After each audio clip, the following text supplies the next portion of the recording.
mayroong panahon at magamit natin sila. Pwede natin gamitin sa templo, ng tahanan ng templo na bato. Ang bato ko, galing sa langit. Mayroon dito, tinatawanan ng bato. Mon, ikwento mo. Opo, ma'am. Yun yung hapon yun nun dito, na ginamot ni Brother, mga isang tricycle sila. Ginamot ko yung dalawa, Ilakas nilimos mo. niya. Tapos sabi niya, okay na yun. Umuwi na sila ng hapon. Then, sunod na gabi, madaling araw, pumutok sila dyan sa gate. Sabi niya, nandito si Ama, pero hindi pwedeng gambalain. Sabi ko po sa kanila, sabi nila, kakilala namin si Ama, kasama namin siya. Sabi nila. Kaya yun yung sinabi po nila. Kasi sabi niya, galing sila sa templo, nagpagamot. Sabi niya, ginamot yung kasama niya. Kaya yun yung sinabi niya na ginamot yung kasamaan. Eh bakit siya nagkasakit? Sabi nga kanya, baka naman meron siyang ginawa. Sabi nung babae, meron, sabi niya. Na nabati siya sa templo, sabi niya. Eh, sabi ko, paano naman siya mabati sa templo? Mabait naman lahat ng bantay dyan. Tapos sa kanila, baka may gano'n siyang ginawang masama. Meron po. Kasi ang sabi nila doon, bakit nagbibinta ba si Ama ng bato rito? Sabi niya, tinawanan po yung mga bato rito. Kaya simula po noon, pag bumitaw ng bahay, lumakad na yun, yung tao na yun, nawala na yung kaisipan niya. Kaya natatagpuan nila ng madaling araw, kaya dinala po nila dito. Sabi ko po, hindi na po pwedeng magamot si Ama. Kung kayo bukas, kasabi niyo si Ama. Bato ito mahalaga dahil kumikilot din sila. Sabi niya, pinaghirapan ko yan, hindi ko sila pupulutin, kung hindi ko sila ipunin, kung hindi ko ito sa taas. Puso ang bato ito, ang tatak itong bato ito ni Jesus. Puso pati logo natin, sabi ko sa iyo, galing sa bituin, bumaba. Lagi ko sinasabi, ang bituin yung bumaba, ang itong anghel apat. Sabi ko, hindi ko sila kilala. Ngayon, bumaba ulit. Sabi ko, ilagay ko yung damit ko sa haratan. Tatapos, mamaya, kunin mo yung damit mo. Itong tinatakan niya. Pangalawang bituin. Pag ganyan ko ng damit ko, bumaba yung bituin. Pag tatak niya, pagtingin ko, alas 12 ng gabi, December 22, 2007. Also, yung logo natin, galing sa langit. Ang lahat, ang gamit ko dito, galing sa langit. Walang nakakalam kung hindi lang ang pinili ng Diyos. Sabi ko, huwag kayong mag-usga. Di nyo alam ang simulain yan. Baka sa pag-uusga nyo, baka mapapahamak tayo. Sarili nyo ang nagpapahamak dahil sa ugali nyo hindi maganda. Kung pwede nyo husgahan, kung alam nyo ang kasaysayan. Kahit maraming tao mag-usga, hindi niya alam ang kasaysayan. Anong nangyayari sa kanila? Napapahamak sila. Dahil hindi niya alam at pumapasok sila sa isang lugar kung hindi niya alam. Nag-uusig sila kung hindi niya alam ano ang simulain, anong umpisa. Kung alam nilang umpisa at simulain, pwede nilang mag-usig. Kung wala nilang alam, kumahimik lang sila, kuminig lang sila. Also, ang bato ko, ang lahat yan, nakadaan sa katawan ko yan. Hindi ako nag-utos sa sarili ko kung hindi utos ng Diyos. Hindi ko, babi, ilang beses ko pinupok ganit itong klase ito sa katawan ko. Tingin nyo mga, bilangin nyo ilang beses. Ha? Ha? Oh. Lahat ng bato yan, dumaan sa katawan ko. Puso ang bato ito, mahal na mahal ko. Dahil ang bato ito, yan ang utos sa akin ng Diyos. Diyos lang, hindi dahil sa Kanya, wala ako dito sa lupa. Puso mga bato ko mahalaga sa lahat. Dahil hindi itong bato-bato ordinary. Dahil ang bato yan, hindi ako makatulog kung hindi siya po silang kukunin. Iba-ibang lugar yan. Hanggang Mindanao, ang bato. Dadala ko dito. Hanggang Ilocos, lahat na inikot ko. At namumulot akong bato. Sabi niya, siraulo ako. Hindi ako siraulo. Dahil kung siraulo ako, binastos ko na kayo. Hindi ako siraulo. Dahil lang ang ginagampanan ko, katungkol lang binigay sa akin ng Diyos. Di nyo alam ang pinulot ko ito. Para sa inyo rin yan. Kung sila maniniwala ang bato yan at sa mga anghel, ang siya ang magbibigay sa mga tao. Kung ang bato ko mahalaga sa lahat. Pari man, madinang, humingi siyang bato sa akin. Ang bato ito may nakatatakyan sa Biblia. Ang bato ko, ang gamot niya ito, yung larak, yung langis ng nyog. Ako pang gumagawa noon, silang pinapahirang ko.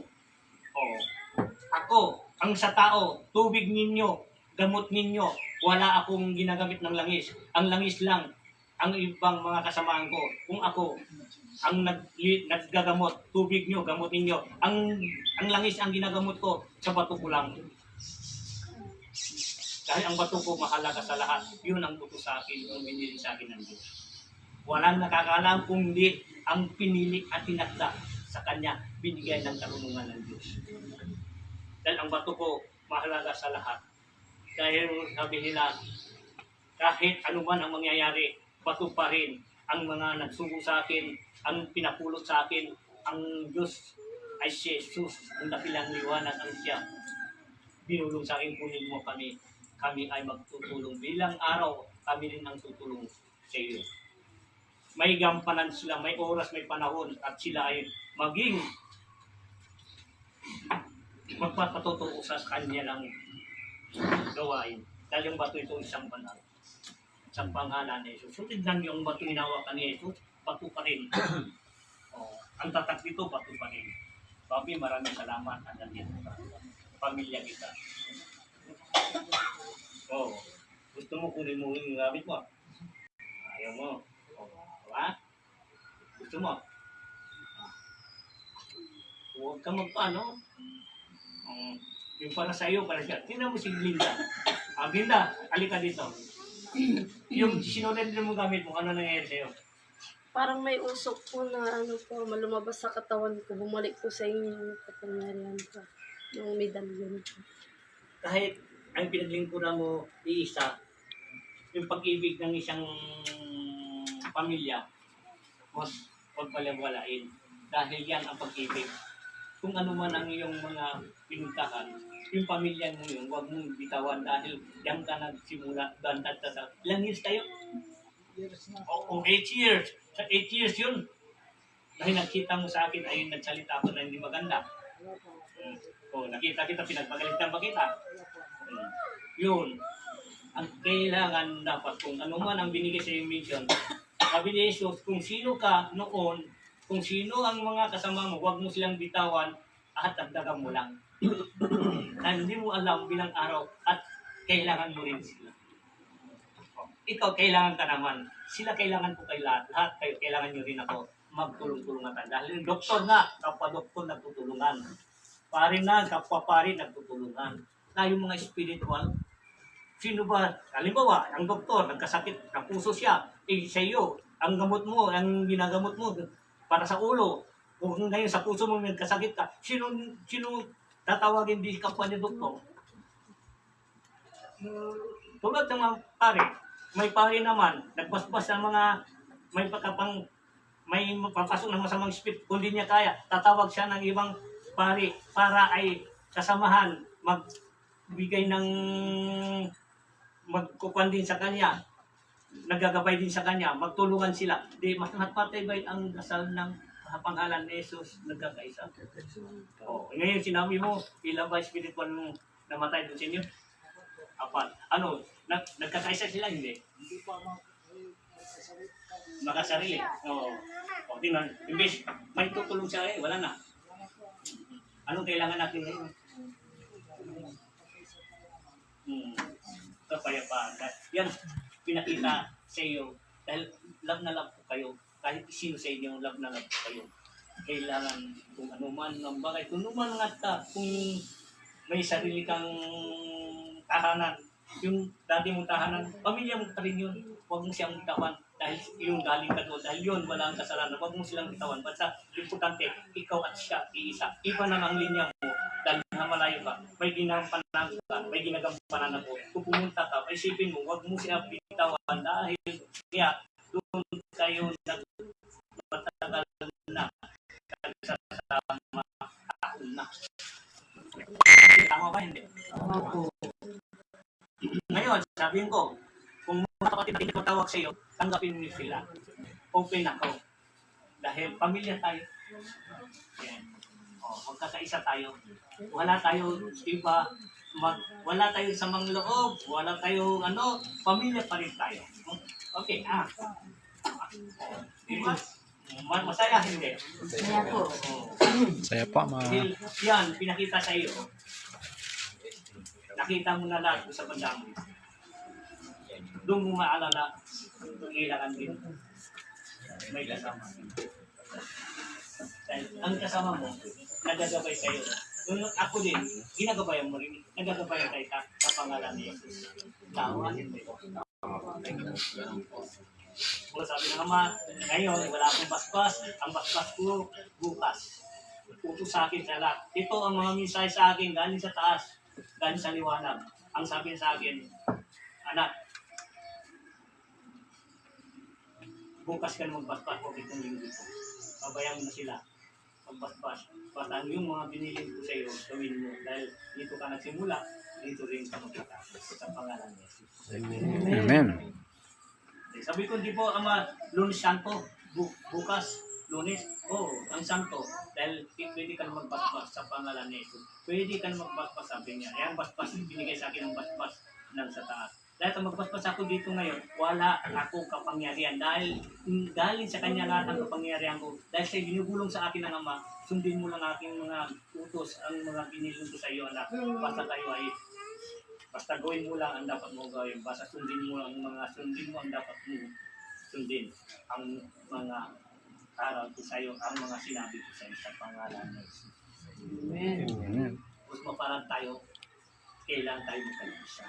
Panahon na ngayon, kung sabi ng Ama, mag-ipon na kayo ng bigas ninyo. Niluluto nyo ang bigas, di masasayang. Mas importante, mag-ipon na kayo. Dahil yung panahon ngayon, baka taas ng gasolina, hindi natin alam.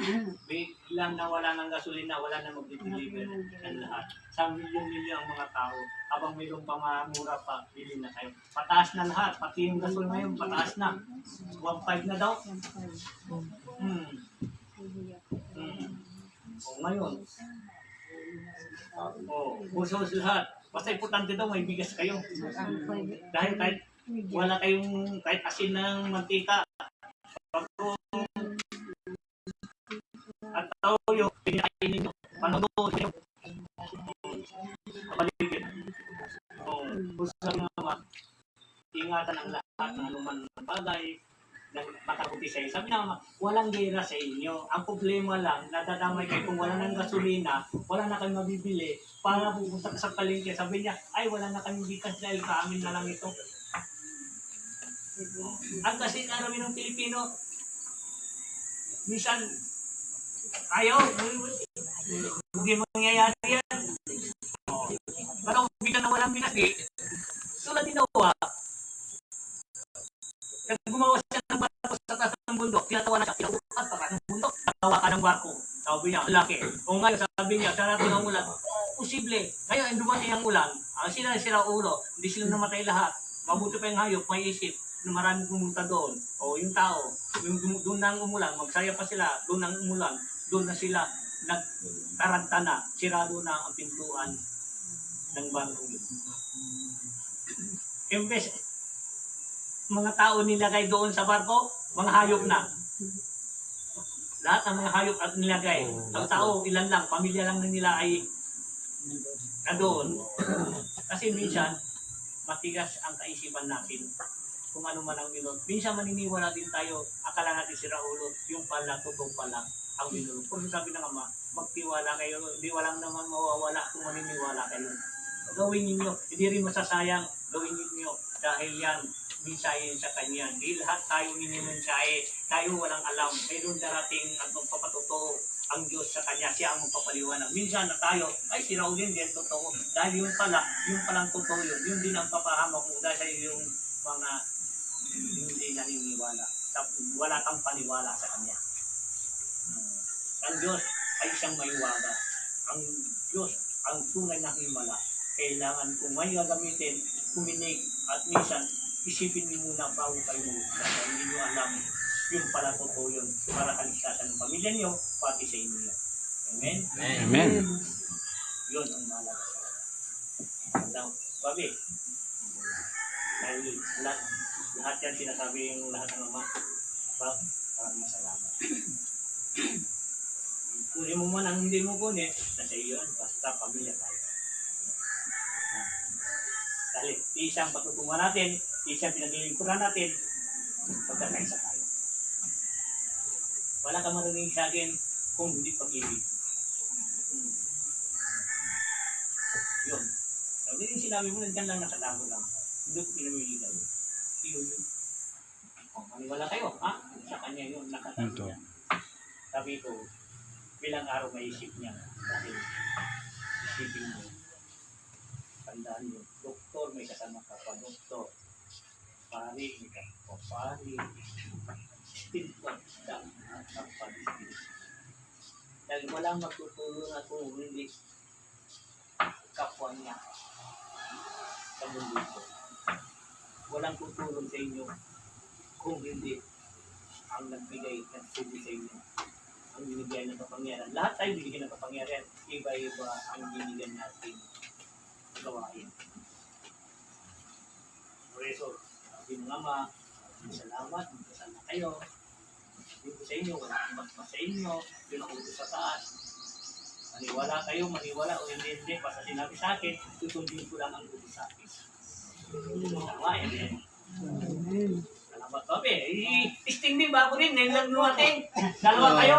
Testing, maswerte kayo. Testing. May parang natawas pa sa akin, sabi ko, bukas. Hindi ako tatanggihan ng utos sa akin. May utos sa'yo, hindi yung utos.